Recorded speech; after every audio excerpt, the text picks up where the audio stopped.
Hello दोस्तों। तो आज मैं आपको बताऊंगा अकाउंट्स ओनली में कैसे वर्क किया जाता है।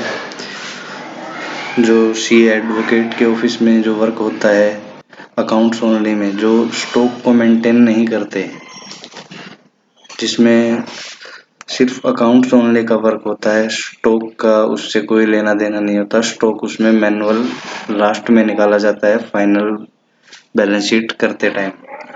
बैलेंस शीट को फाइनल करते टाइम हम प्रॉफिट के अकॉर्डिंग, जितना हमें प्रॉफिट निकालना होता है उसके अकॉर्डिंग हम क्लोजिंग स्टॉक निकाल लेते हैं।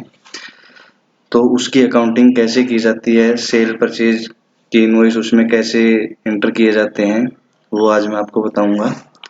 तो इसमें क्या होता है, ट्रेडर सेल के बिल अपने बिल बुक में काटता है और परचेज के बिल उसके पास पार्टियां पहुंचाती हैं या वो पार्टियों से लेता है। तो उसकी एंट्री हम कैसे करते हैं टैली में, एक ट्रेडर का हम अकाउंट्स मेंटेन कैसे करते हैं अकाउंट्स ओनली में, जिसमें इन्वेंट्री नहीं होती।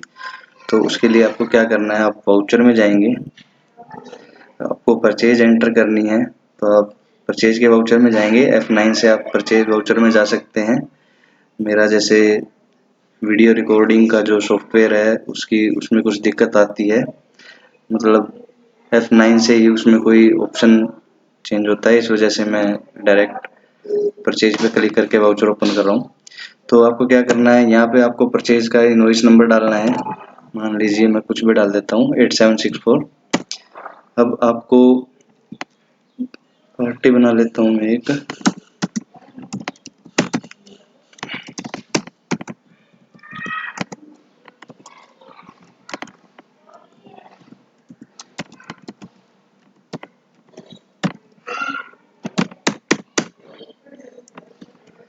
अब आपको अकाउंट्स ओनली में परचेज का वाउचर कैसे बनाना है, उसमें आप क्या करते हैं, इन्वेंट्री में आप क्या करते हैं, आइटम्स बनाते हैं। इसमें अकाउंट्स ओनली में हम क्या करेंगे, डायरेक्ट लेजर बनाएंगे। परचेज 5%, 12%, 18%, जितने भी परसेंट की हमारी परचेज है उसको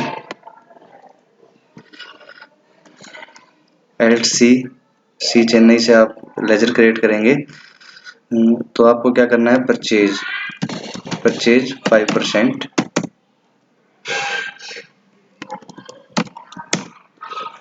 ये आप नाम कुछ भी लिख सकते हैं। कई जगह जैसे क्या होता है, परचेज @5% करते हैं, कुछ डायरेक्ट 5% करता है। वो आपको ध्यान रखना है कि आप कैसे लेजर बना रहे हो, वो आपकी मर्जी है। इस नाम से आप कोई इफेक्ट नहीं पड़ता, इसका इफेक्ट सेम ही रहेगा। जो हम डाल लेंगे, जो आगे हम डालेंगे वो वही इफेक्ट करेगा, नाम से इस पे कोई इफेक्ट नहीं पड़ता। यहाँ क्या करेंगे, आप एज पर कंपनी ग्रुप छोड़ देंगे। जीएसटी रेट में आपको एप्लीकेबल करना है स्पेसिफिक डिटेल हेयर। इस पे करने के बाद यहाँ आप टैक्सेबल छोड़ देंगे। यहाँ आपकी जितने भी परसेंट की परचेज है, जो ऊपर हमने नाम डाला है, जो आपने 5% की परचेज डाली है तो हम 5% की परचेज का लेजर बना रहे हैं, तो यहाँ 5%। यहाँ आप गुड्स कर देंगे, अगर आपका गुड्स है तो गुड्स करेंगे, सर्विस है तो सर्विस। ये हमारा परचेज 5% का लेजर क्रिएट हो गया। अब मान लीजिए 12,000 रुपए की हमने 5% की परचेज की, लेजर बना लेंगे आप CGST। बहुत से लोग यहाँ गड़बड़ करते हैं, वो क्या करते हैं कि यहाँ 5% डाल, जैसे 2.5% डाल देते हैं। यहाँ आपको कुछ नहीं डालना है। अगर आप यहाँ डालोगे 2.5% तो आपको क्या करना पड़ेगा, अगर आप 18% की परचेज एंटर करोगे तो आपको 9% अलग से लगाना पड़ेगा। एक ही बिल में अगर आपकी दो तरह की आइटम है तो 2.5% लगा के फिर 9% आपको GST लगाना पड़ेगा। अगर आप इस तरीके से करोगे तो प्रोसेस लेंथी हो जाता है, और वो तरीका भी मेरे अकॉर्डिंग उस तरीका सही नहीं होता। यहाँ आप 0% रखेंगे, इसको आप एंटर करोगे।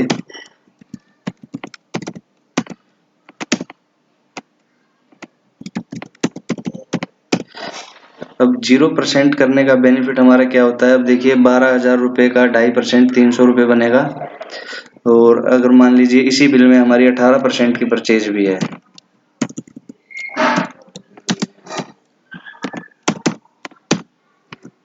परचेज के अंडर, अगर आप परचेज का लेजर बना रहे हो तो परचेज के अंडर आएगा, सेल का बना रहे हो तो सेल के अंडर आपको करना है। यहाँ परसेंटेज आप चेंज कर देंगे, 18% का तो हम 18% करेंगे। अब मान लीजिए 10,000 रुपये की हमारी 18% की परचेज है। अब देखिए, अब आपको यहाँ अलग से 2.5% 9% अलग से जीएसटी नहीं लगाना पड़ेगा, ऑटो कैलकुलेशन हो जाएगी। अब इस 1200 रुपये में आपका 2.5% भी आ गया और 9% भी आ गया दोनों में। अगर आपको चेक करना है तो आप क्या करेंगे, Alt A अमेरिका प्रेस करेंगे, Alt+A, तो आपकी ये स्क्रीन खुलेगी। स्क्रीन पे आप देख सकते हैं टोटल टैक्सेबल वैल्यू 22,000 हो गई, जिसमें से 5% की 12,000 रुपये है और 18% की 10,000 रुपये। और इसका 12,000 रुपये पे 2.5% बनेगा 300 रुपये और 10,000 रुपये पे 9% बनेगा 900 रुपये। इसका एक प्रोसेस और है, आप यहाँ से Alt+O पे Ctrl+O प्रेस करेंगे और उसके बाद जीएसटी टैक्स एनालिसिस पे एंटर करेंगे तो भी वही स्क्रीन ओपन होगी। Alt+F1 आप प्रेस करेंगे तो आपकी ये डिटेल में ओपन हो जाएगी।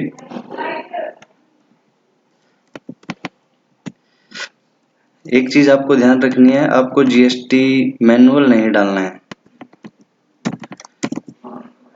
मेक श्योर करें आप कि आपका जीएसटी ऑटोमेटिक उठेगा।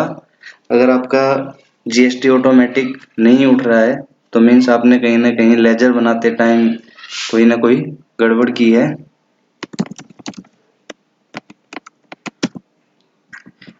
जब तक आपका जीएसटी अपने आप नहीं उठता है तब तक आपका लेजर कहीं ना कहीं गलत हुआ है, तो आप चेक कर लेना।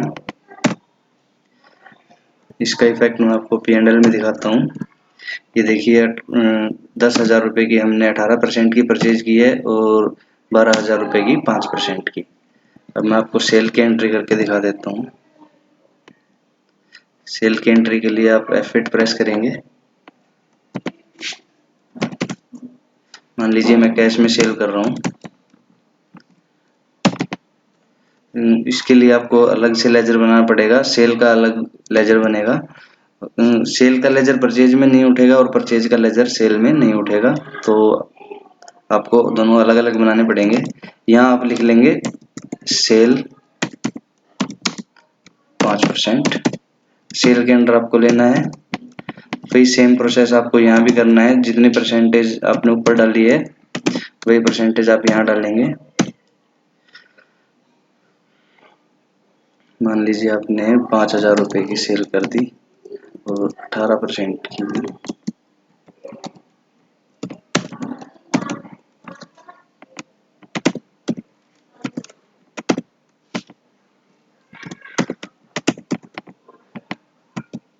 ₹7,000 की आपने सेल कर दी।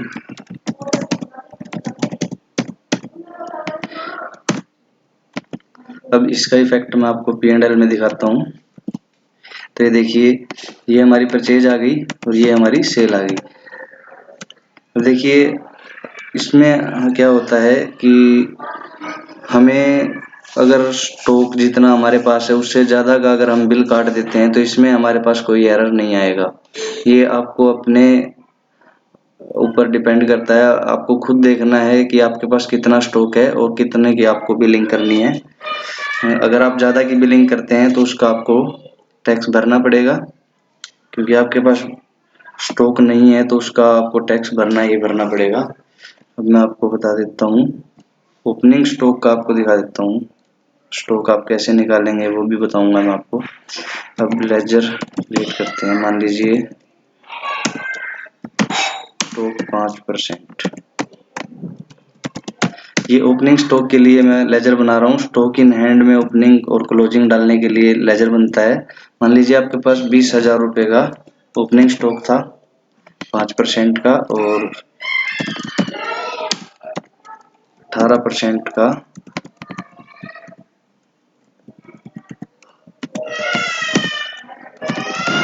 18% का भी मान लीजिए आपके पास 20,000 रुपये का स्टॉक है। अब मैं P&L में आता हूँ। तो अब देखिए 20,000 रुपये का हमारे पास ओपनिंग स्टॉक था 18% का, और 10,000 रुपये का हमने परचेज भी किया है, तो टोटल स्टॉक हो गया हमारा 30,000 रुपये का। 30,000 रुपये में से हमने 7,000 रुपये का स्टॉक ऑलरेडी सेल कर चुके हैं हम। अब मैं इसकी एंट्री आपको स्टॉक निकाल लेते हैं हम। स्टॉक कैसे निकलता है, आपको क्या करना है, ओपनिंग 20,000 ओपनिंग हो गया हमारा, प्लस परचेज माइनस सेल, 7,000 रुपये की हमने सेल कर दी, तो हमारा स्टॉक निकलता है 23,000 रुपये। अब हम सेल की एंट्री एक और करेंगे।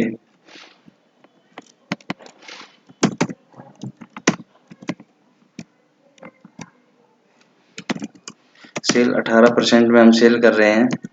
अब हमारे पास स्टॉक है 23,000 रुपये का, अगर हम 25,000 रुपये का स्टॉक सेल कर देते हैं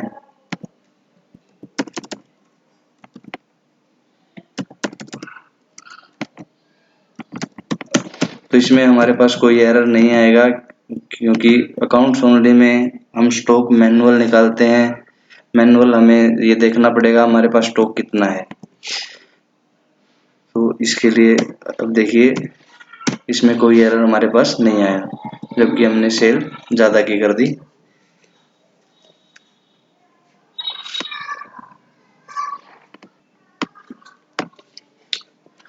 आई थिंक आपको यहाँ पे डाउट होगा, क्लोजिंग स्टॉक भी हमारा एज इट इज आता है। तो ये क्या होता है, अगर आप इसको हटाना चाहते हैं तो आपको क्या करना है, ये क्लोजिंग स्टॉक जो ओपनिंग हम डालते हैं वही क्लोजिंग उठ के आता है। उसको हटाने के लिए आपको क्या करना है, यहाँ पे आके इंटर करेंगे आप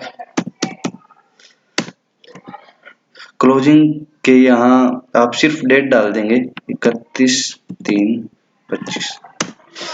फाइनेंशियल ईयर का जो लास्ट डेट होता है हमारा, ये मेरा फाइनेंशियल ईयर 24-25 है, तो 1 अप्रैल 24 से 31/3/25 तक का मेरा फाइनेंशियल ईयर है। तो फाइनेंशियल ईयर की लास्ट डेट मैंने यहाँ पे डाल दी 31/3/25।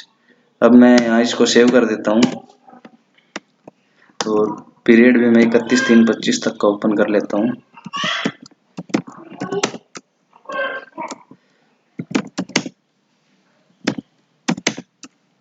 फिर देखिए स्टॉक यहाँ से हमारा हट गया, इसमें भी हम ऐसे ही कर देते हैं 31/3/25। फिर देखिए हमारा यहाँ से स्टॉक हट गया। अब स्टॉक हम एक दिक्कत और आती है आपको, रिटर्न के टाइम आती है वो। अब जैसे हम डिस्प्ले में गए, GST R1 पीरियड हम सिलेक्ट करेंगे, तो ये देखिए हमारे बिल मिसमैच में चले गए। ये मिसमैच जो आ रहा है ये HSN की वजह से आता है। HSN इज इनवैलिड और नॉट स्पेसिफाइड। तो आपको क्या करना है, जो आपने सेल के लेजर बनाए हैं, सेल के लेजर में आप सेल 5% को ओपन करेंगे, यहाँ आप स्पेसिफिक डिटेल हेयर कर देंगे। पुरानी टैली में ऐसी दिक्कत नहीं थी, जो अभी ये अपग्रेड 3.1 में आया, शायद ये 3.1 के बाद ये फीचर टैली वालों ने दिया है कि HSN मैंडेटरी कर दिया टैली में। तो आप यहाँ क्या करेंगे, आप 0000 डाल देंगे, तो आपका वो एरर है जो वहां से हट जाएगा।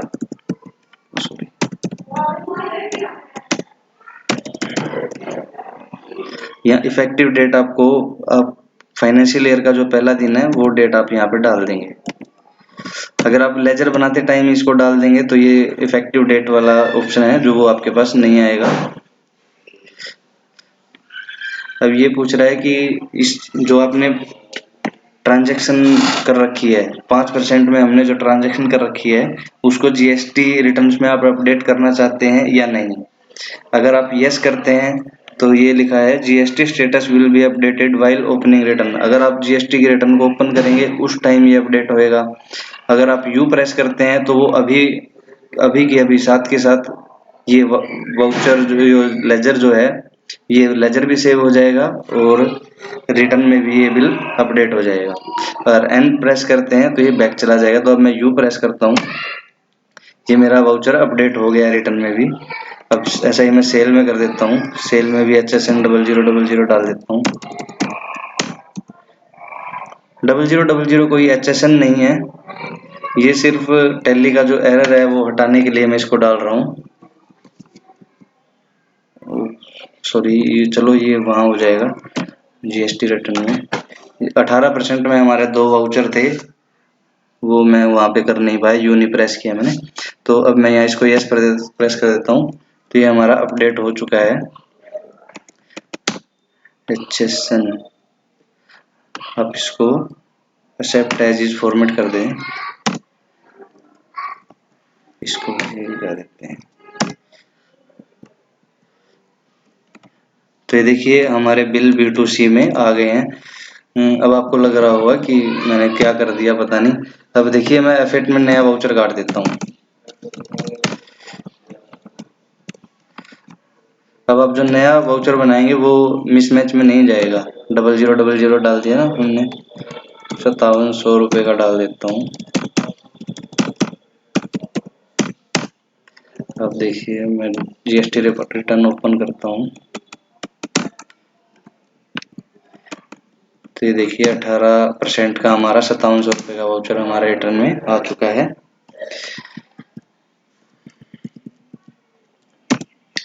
ये हमारा प्रॉफिट एंड लॉस में भी 5700 रुपये हमारा यहाँ शो करेगा, ये 5700 रुपये। अकाउंट्स ओनली में सेल और परचेज की एंट्री ऐसे होती है, और इसमें ये दोबारा आ गया 1/4/24/31/3/25। इसमें आपको एक चीज हमेशा ध्यान रखनी है कि आपके पास जब भी आप सेल काटते हो, आपको ये ध्यान रखना है कि आप स्टॉक से ज़्यादा की सेल ना काट दें। अगर आपको स्टॉक से ज़्यादा की सेल काटते हो तो आपको टैक्स GST जो है पे करना पड़ेगा। इससे अगले वीडियो में मैं आपको बताऊंगा अकाउंट्स ओनली में और एंट्रियां कैसे होती हैं अकाउंट्स ओनली में। बाकी की जो, ये तो सिर्फ मैंने आपको सेल और परचेज बताया है इस वीडियो में। इससे अगले वीडियो में मैं आपको अकाउंट्स ओनली में और क्या क्या वर्क होता है, कैसे कैसे अकाउंट्स ओनली मेंटेन किया जाता है, वो मैं आपको नेक्स्ट वीडियो में आपको बताऊंगा। इन्वेंट्री की यूट्यूब पे बहुत सारी वीडियो हैं, आपको मिल भी जाएंगी। अकाउंट्स ओनली का के बहुत कम वीडियोस हैं, इसलिए मैं अकाउंट्स ओनली पे वीडियो बना रहा हूँ। अगर आपको भी अकाउंट्स ओनली सीखना है तो मेरे चैनल को लाइक और फॉलो कर लें, मेरे चैनल को सब्सक्राइब कर लें, आपको अगर अकाउंट्स ओनली सीखना है तो।